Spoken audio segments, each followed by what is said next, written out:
time. Oh, okay. May 11th. Word up, peeps, people. Good afternoon, ladies and gentlemen. Word up, peeps.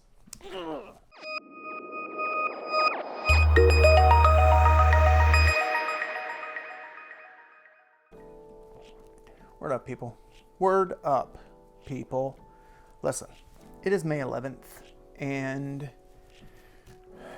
you know, it's spring. Things are great in terms of spring. Great little spring. We had a wonderful series of summer storms a couple days ago, including some tornadoes. So that was exciting. But we're not here to talk about the weather, are we? No, we're not. We are here to talk about the Glint Shade series, and specifically what I am up to right now. So, as always, there are layers and layers and layers of things that I'm working on at any given moment with the series, from writing and editing to marketing and all of the layers that goes along with that, which I'm trying to learn some marketing techniques and broaden my marketing footprint, if you will. And so perhaps in future installments I'll be able to tell you more about all of that, but right now it's kind of like scrambled eggs, and not the kind that you can eat for breakfast, and certainly not the kind that you can eat for breakfast and feel satisfied afterwards. But all of that is just, you know, part of the process.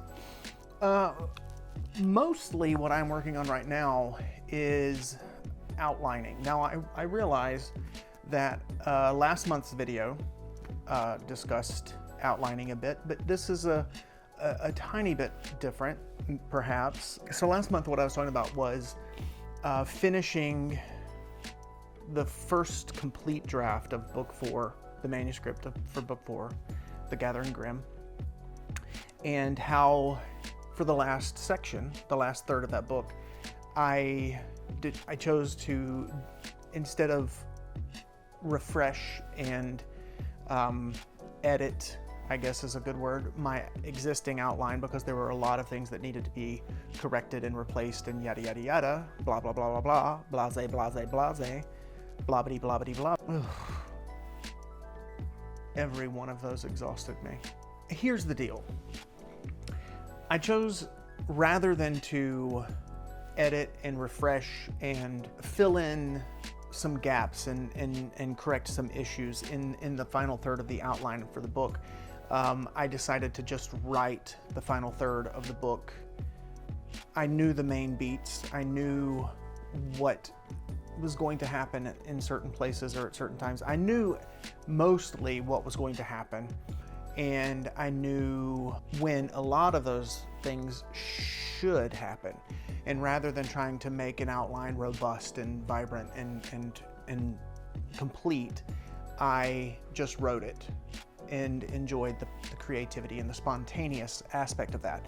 However, as I said before, there is a tremendous amount of time and energy that I put into my outlines before I get to that point where I'm actually writing the manuscript.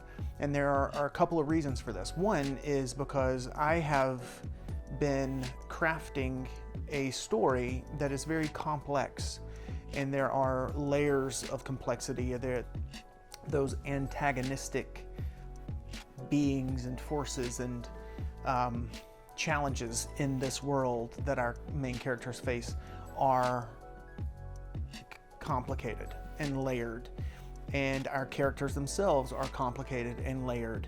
And I have intentionally been working to write that kind of series, and because of that, and because since literally page 1 of book 1, I have been planting the seeds for the larger scope that this series is beginning to take, I have to have mechanisms in place to make sure that I'm not going to lose any of these balls that I'm juggling, because if I do, that would create opportunities for a less than satisfactory reading experience for my readers.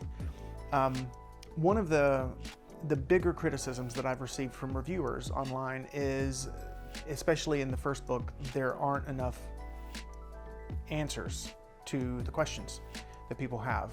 And one part of that is because, as I have said way too many times at this point to be saying it again,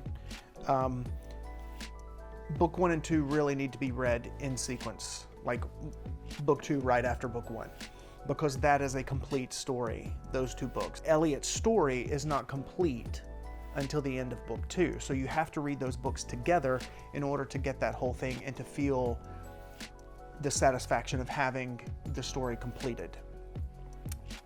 And even then, there are going to be a lot of things that a lot of questions you may have that will not be answered right away, but they will be answered in subsequent books. And by the end of the series, book 7, I want my readers to feel satisfied that I have finished all of the points or the threads that I started, and have explained everything that needs to be explained, or they at least understand what they need to understand in order to really appreciate and enjoy the series.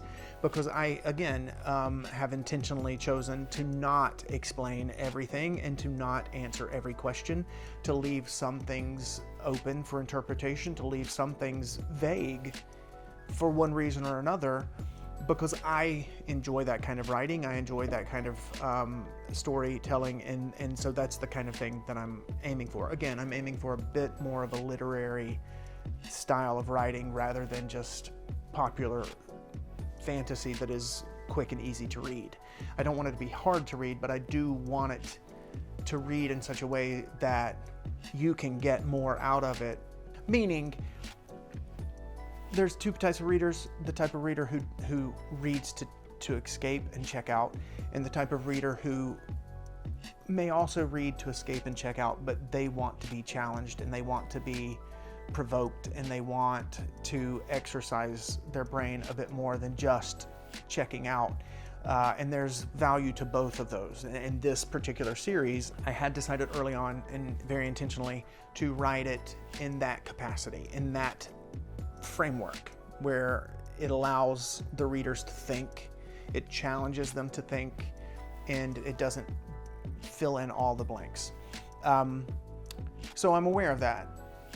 And because that is the intention of how I'm writing this series, I definitely don't want to accidentally start a thread of story, a plot line, a bit of characterization, whatever the case may be, and then lose it over the course of writing this series, not intentionally, but accidentally, because it just fell through the cracks. That would undermine the type of writing that I'm going for, where I want my readers to be able to think for themselves and to be challenged to think. But that puts a lot of responsibility on me to make sure that I am thorough in my storytelling and very intentional with every aspect of it. So I don't want to miss any of those parts along the way. The way I avoid missing any of those parts along the way is by writing vibrant outlines. So I have just finished the first complete draft of the 4th manuscript, The Gathering Grimm. And I'm very happy with where that is. And in a few weeks or so, I'm going to start going back through and begin the editing process to get that manuscript ready to send to my editor for a developmental edit at the end of this year, maybe beginning of next year, depending on where my budget is at that point. But up to this point, I had a very strong outline for the first 4 books in the series. And when I finished Bones, book 3, I went back through and I really began to rework the outline for book 4, The Gathering Grimm. And at that time, I began to reference some of the other outlines just to check them out. And I started this intensive bit of brainstorming and trying to make sure that I understand where the story is going and how it's going to play out. I don't know the precise ending. I have a good idea of how it's going to end, but a lot of that discovery comes in the process of outlining, and then other things come from the actual writing. It might be close to a year ago at this point, I went back and I started to really focus on brainstorming the outlines. And I would do this a lot when I was driving. I used to work an hour away from home 4 days a week. So driving to and from work, I would talk these things out, and I would shoot video of myself kind of processing and making points, and of, okay, so I know around book 5 or around book 6, this is going to happen, and I think this is what's going to, is how this character would react, or this would be the motivation for that, those kinds of things. And so I have hours of video footage at this point of me talking through all of these things. And yes, every time I watch one, I want to reach through the video screen on my computer, because that's where I watch them, and strangle me at least a little bit, because I blab and blab and blab. Blab and blab and blab.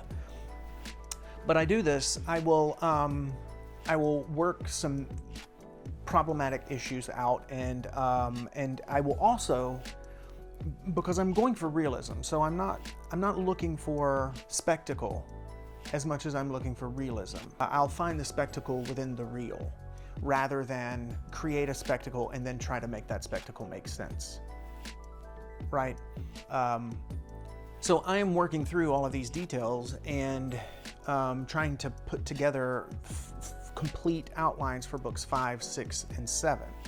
And this is a fascinating process, because there's obviously new characters that are going to be introduced. In fact, I introduced a new character in the epilogue of Grimm, which I have been really excited to get to. I love this character so much, and have been really excited to bring him into the story.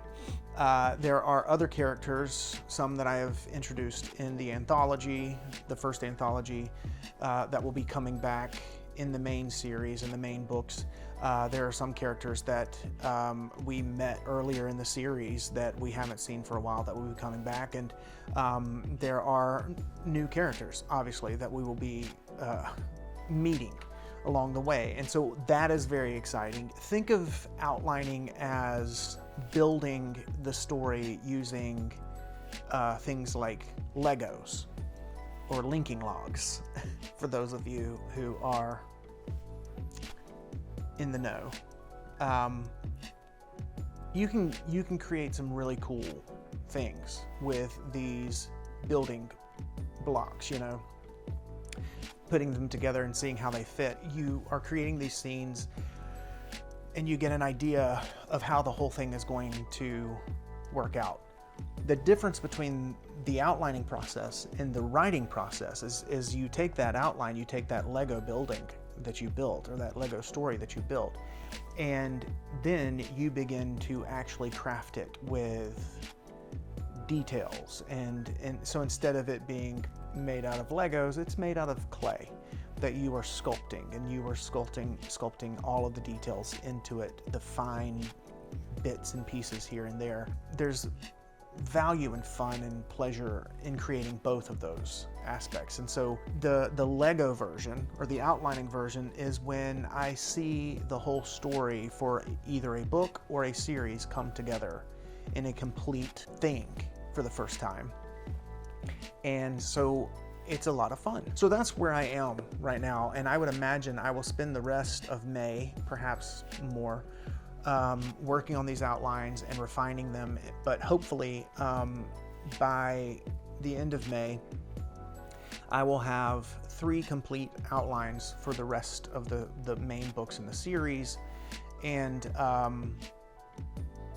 can focus on the editing process of book 4, Grimm. That would be very, very cool. That is my plan. That is my plan. So that's pretty much it. That is basically everything in a nutshell when it comes to outlining or Legoing or Lincoln logging.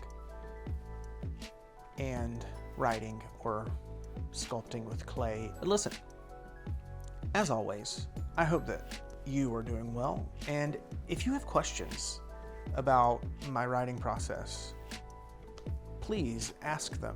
And don't forget my review army. I really have to think of what I'm going to call you guys. But I do offer free copies of each book in the series each book or anthology in the series when you leave a review for the book preceding it. So if you're interested in that, you can also find information about that on my website as well, ericshanelove.com. And I also hope that whatever you are doing, whatever you've put your mind to and your heart to, and you know you're passionate about, I hope that those things are going well. I know that it is an up and down process, and sometimes I find that I have to let negative emotions just kind of cycle their way through. Just don't ever settle into those places and get comfortable there. You know, if you need to let some negative emotions kind of cycle their way through, always keep your eyes at the end of where you want to be, the goals that you're setting out for, even if you don't know what that's supposed to look like yet. Just always remember that's ahead. So when you feel down, understand that's a part of the process. So peace out, home skillets. Take care of yourselves and live your best life. Peace.